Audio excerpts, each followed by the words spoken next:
Now, I'd love to have the budget and the clout of people like Whatcar and CarWow and Auto Express, but I don't. But I still want to give you my honest opinion and comparison of the Tesla Model 3, the BYD Seal, the Polestar 2, and of course the Hyundai IONIQ 6.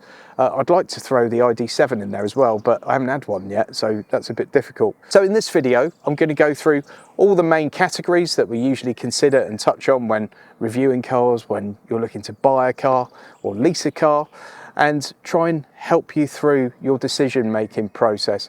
I'm going to give you a winner in each category, but that's only my opinion. And don't forget, the only opinion that really matters is yours. If you're interested in leasing any of these cars, there are links to Lease Loco in the video description. And I'll also put links in the video description of the full review of each one of these cars that we're talking about today.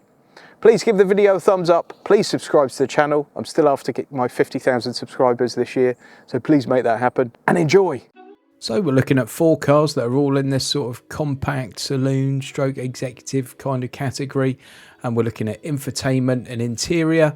We're looking at the actual looks of the car, performance and drive, efficiency and charging, value for money, and then finally I'm going to tell you my overall winner. Let's get on to interior and infotainment. So we're going to start in the IONIQ 6. There's nothing not to like really. The infotainment system's good. One thing that perhaps is a bit of a downside is that Apple CarPlay and Android Auto are wired rather than wireless. This being the top spec model had the cameras instead of traditional mirrors. That takes a little bit of getting used to, but it's not the end of the world.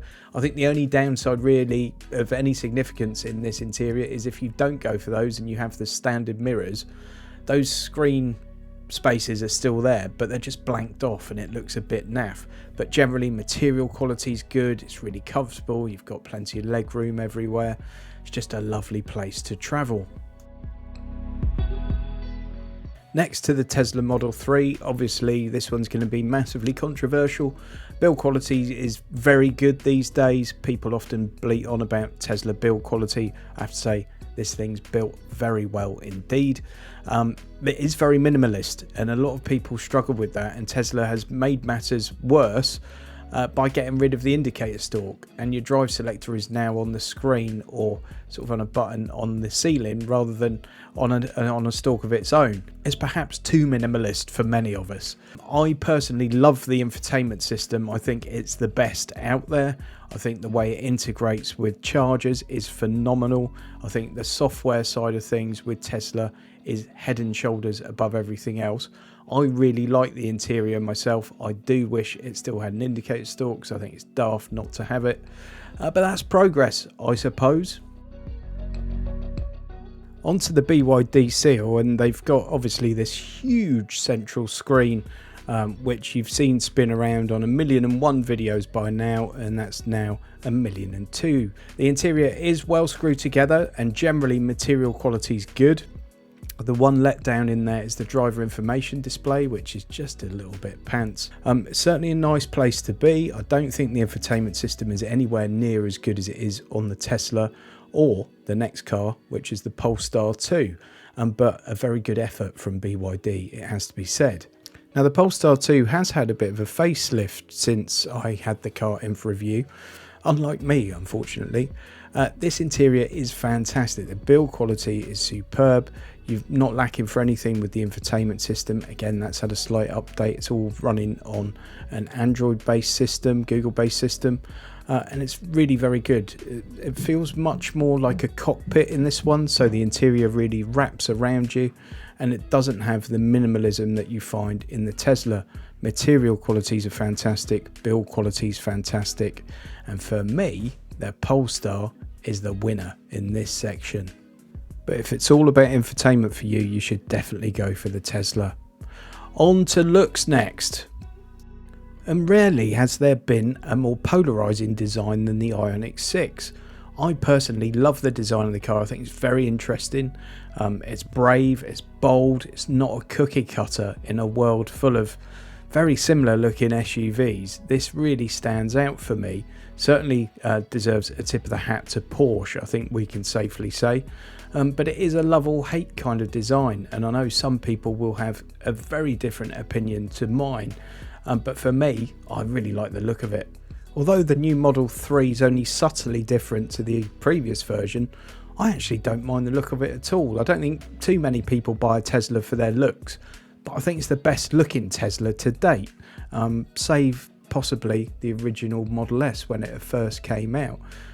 This is really not a bad looking thing, and certainly an improvement over the Model Y in my humble opinion. Now, I think very few would disagree that the BYD Seal is an absolutely fantastic looking car. It really is a head turner, and I got compliments on this car during the time I spent with it from people who I know to be EV haters in the biggest sense of the word. I think it's a fantastic bit of design, and there's really nothing about it that I don't like. And again, to my eyes, the Polestar 2 is a great piece of design. That rear light bar really adds a little bit of excitement and a bit of theatre to things, and the rest of it just looks solid. It looks good, it looks quality. It's perhaps more conservative than the IONIQ 6 or perhaps even the BYD Seal, but it's a good looking car. This is a close one for me and very, very subjective, but I give it to the BYD Seal.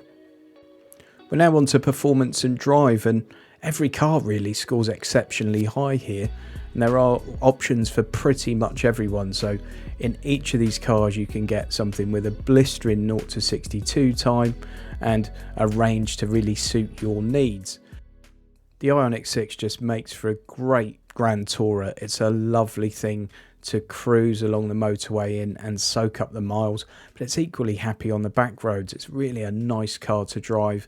You feel a real engagement with it. It's a beautiful thing. The new Tesla Model 3 has just refined what was already a great thing to drive. It's really quiet inside. Obviously the performance is famously incredible. The handling is superb. The braking is fantastic. It's a very well sorted car, and it's just brilliant to drive in pretty much every respect. This is another category that's just so close, and well, the whole thing is really, let's face it, but the BYD Seal is a very, very good car to drive. It's engaging, it's fun, it's fast. For me, do I prefer the drive of the Tesla or the BYD? The Tesla definitely shades it for me.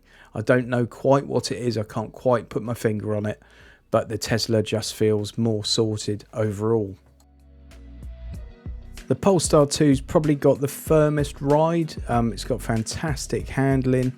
It's again just incredible performance. It's a brilliant car. It feels like a Volvo really. It feels big and robust and solid, and it does feel heavy. You do feel the weight of that car, much more so than you do in, I would say, any of the other three in this category.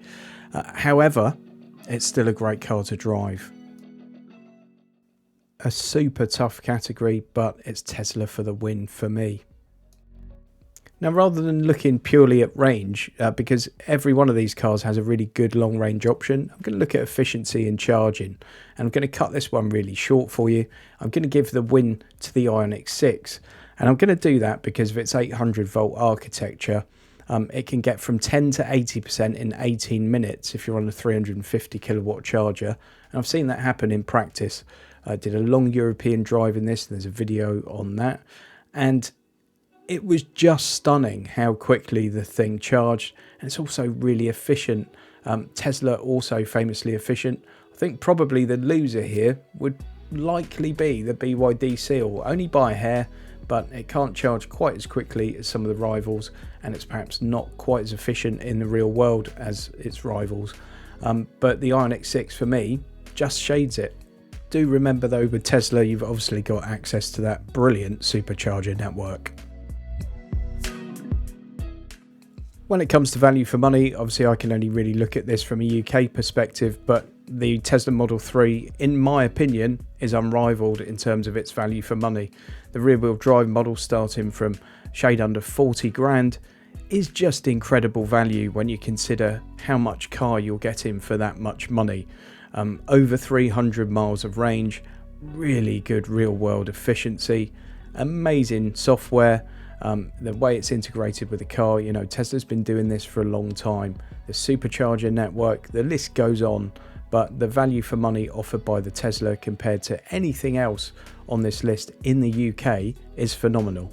Now, in some other markets, I dare say the BYD Seal might win this one, but because of various taxes and tariffs and duties that we pay here in the UK, through no fault of their own, the BYD Seal is not able to match the Tesla in the UK in terms of its value for money proposition. So with all that being said, it's probably not going to be a massive surprise to you that I think the overall winner is the Tesla Model 3. It's sincerely the best electric car I've driven to date, and I've driven lots and lots of them. I'm not talking about the best compact executive or saloon hatchback kind of thing. I'm talking the best electric car, full stop. And you know what? When I think about it, the other three in this video are three of the other best electric cars I've driven. I personally would put them in this order, and this is my personal opinion, having spent a week with each car.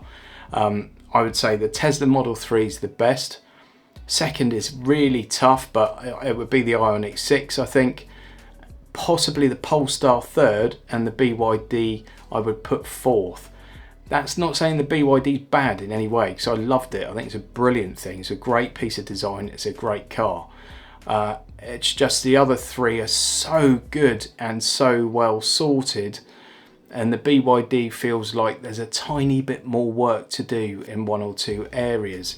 Don't forget, folks, the car I had, the BYD Seal I had, was a pre-production model. It's one of the first ones to come over to the UK, and it could be that some of those things have since been ironed out.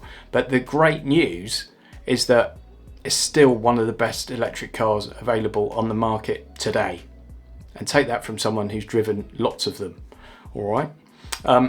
The other great bit of news is whichever one of these cars you go for, there's really no loser. They're all great cars, and certainly if you're looking for something like a Polestar 2 now, they've been around for a little while, so there are some really good used bargains. You can get yourself in one of those with the performance pack, the long range one. It's the one you want, really, is the one I had in the video. I think when I reviewed it, it was getting on for 50 grand. You can get a 2-3 year old one of those now for 20. So there really are good bargains out there. And of course, some of the lease deals we've seen on things like the IONIQ 6 this year have been phenomenal. And really, if you're looking at getting into one of these cars, this is probably a good time to be doing it. There is a link to Lease Loco in the video description, and I'm also putting links into all the individual car reviews that I've shown you clips of in this video, so you can check out my full thoughts on each one. Obviously, some are older than others, so opinions change a bit over time, but you get to see exactly what I thought of the car during my time with it at the time I had it. And also, I'm going to put a link to a road trip video I did with YouTuber 𝘼𝙁𝙁𝙄𝙇𝙄𝙼𝙎, where we took the IONIQ 6 across Europe in one day. It was a brilliant experience. Part 1 of the videos are on my channel, part 2 is over on Tom's, but go and check both those out. Still say to this day, the best videos I've made, certainly, out of nearly 600 I think that are currently live. It's a low bar, you know, I have to say, because a lot of my videos look a bit like this, but that is a good video. We put tons and tons of work into it. Unfortunately, the algorithm didn't like it, so it never took off, but go and check that out, and you'll really see more of that IONIQ 6 and probably why we like it so much. But I hope you've enjoyed this video. I've just thrown it together with some kind of what I've had.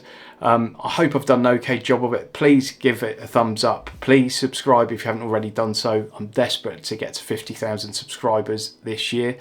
And please enjoy the rest of your day. Now go and check out that road trip video, part 1 of it at least, over there. I think you'll like it. I hope you will. See you later.